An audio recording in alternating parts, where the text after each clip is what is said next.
السلام عليكم، معكم ام نسا كما عودتكم دائما مع الوصفات. اليوم جبت لكم كما راكم تشوفوا وصفه المخبز بالكاوكاو، يعني مقادير صغيره.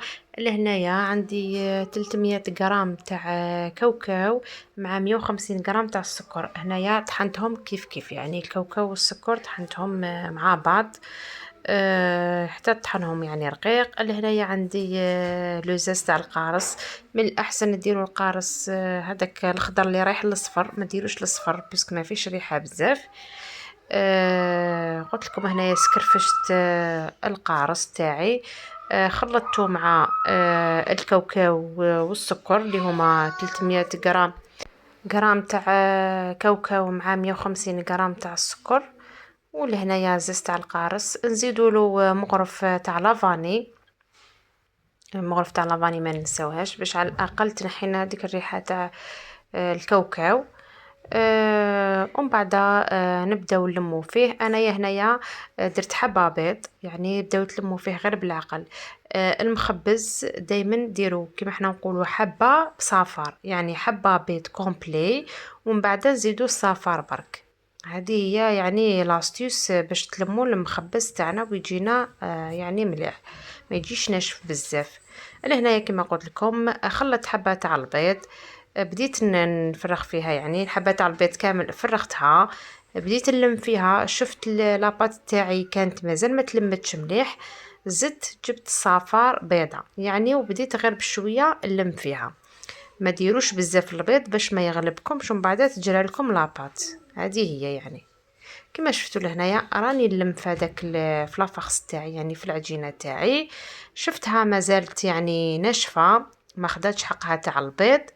كما قلت لكم زدت صفار حبه بيض مع مغرف تاع المزهر، يعني نديرو مغرف تاع في 300 غرام جاتني مغرف تاع مزهر. اللي هنايا هاي ليك صفار حبه بيض، يعني درت، شفتوني ما درتهاش كامل، درت غير النص برك وشفت. ومن بعد كي شفتها باللي ما انطمتليش مازالها ناشفه، زدت كملت الباقي تاع الصفار ونزيدو لها كما قلت لكم مغرف كبيره تاع المزهر. يعني الطريقه كامله راهي موضحه في الفيديو ونشرح لكم، يعني ما خبيت عليكم والو باش المبتدئات هكذا يسيو يعني. و300 غرام يعني نهاية كي تحبوا تسيو كونتيتي صغيره. ومن بعد كي تنجح لكم الوصفه زيدوا كتروا في الكميه. لهنايا بعد ما زدت المزهر هذاك والبيض كملته اني نعجن فيه. لهنايا بداو تعجنوا فيه كما حنا نقولوا بكف اليد هكذا. علاش؟ باش يجيكم معسل، المخبز تاعكم يجيكم من الداخل معسل يعني طري. نحكموا نعجنوا مليح بالكف اليد كما شفتوا لهنايا، نعجنوا مليح بالكف اليد ومن بعد نلموا ونخليه يريح. خلوه يريح 3 سوايع 4 سوايع ولا 5 سوايع يعني. ديروا بابي فيلم وخلوه يريح لكم مدة 5 سوايع ولا 4 سوايع. من بعد هنايا بعد ما ريح لي كامل جبت المول تاعي مدور تاع المخبز، درته مدور. هاد الطريقه يعني ساعدتني سهله. نحكموا نوزنوا لاباط تاعنا يعني لا فارس 40 غرام ولا حتى ل 45 غرام، ونديروها هنا في بابي فيلم ونديروها داخل الطابع تاعنا كما شفتوا. يعني طريقه سهله. ولا تحلوا العجينه كما بكري كنا نديرو، تحلي العجينه وتطبعي بالطابع تاعك، يعني كل وحده واش تساعدها. انا جبت لكم هاد الطريقه وكاينه الطريقه اللي تفتحي العجينه تاعك وتطبعي. شوفوا لهنايا يعني انا هاد الطريقه ساعدتني، درتهم كامل ديبول كامل يعني نفس الوزن. ومن بعد قعدت غير نطبع فيهم، يعني ندخلهم في الطابع كما راكم تشوفوا لهنا على البلون دو طرافاي ونحطهم في السنيوه تاعي. نطيبوهم على درجه حراره 150 180 درجه يطيبوا من التحت، يعني المخبز ما يديش الوقت بزاف، ماكسيموم 10 مينيت يعني.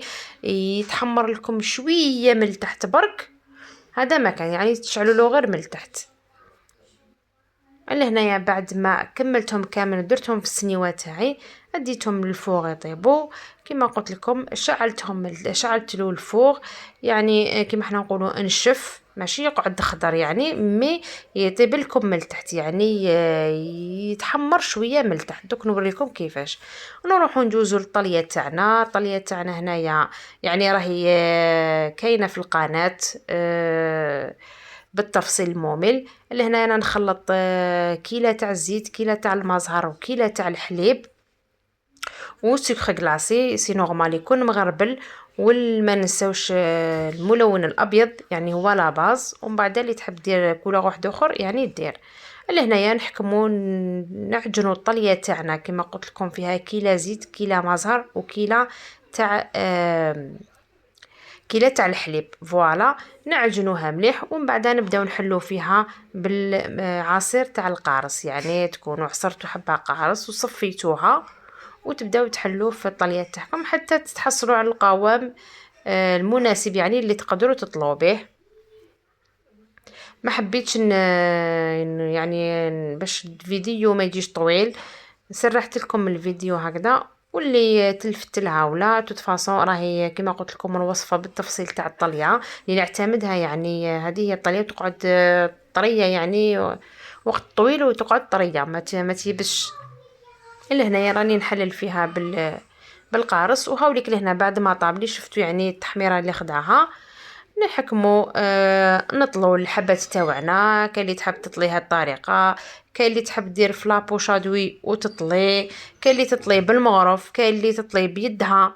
كل وحده كيفاش تحب تطلي. ليسونسيال انا مديت لكم الوصفه، وكل وحده دير طريقه يعني كيما تساعدها. لهنا بعد ما اطليتهم نخبطوهم برك شويه قسمه ما تهبط هذيك الطليه شويه، ونخلوهم ينشفوا. ومن بعد يعني نوري لكم التزيين. هنايا انا كانت عندي تاع مولوده يعني طفله، زينتهم هاد التزيين الخفيف كيما راكم تشوفوا هنا، يعني زينتهم تزيين خفيف بعد ما نشفوا، ودرتهم في الكيسات ودرت لهم الناكريم الفوق. ونقول لكم ان شاء الله تسيوهم وتنجحوا في الوصفه. وما تنسونيش بالجيم وابوني في لاباج وفعلوا الجرس باش يحقكم من جديد في ملتقى ان شاء الله مع وصفات اخرى. باي باي.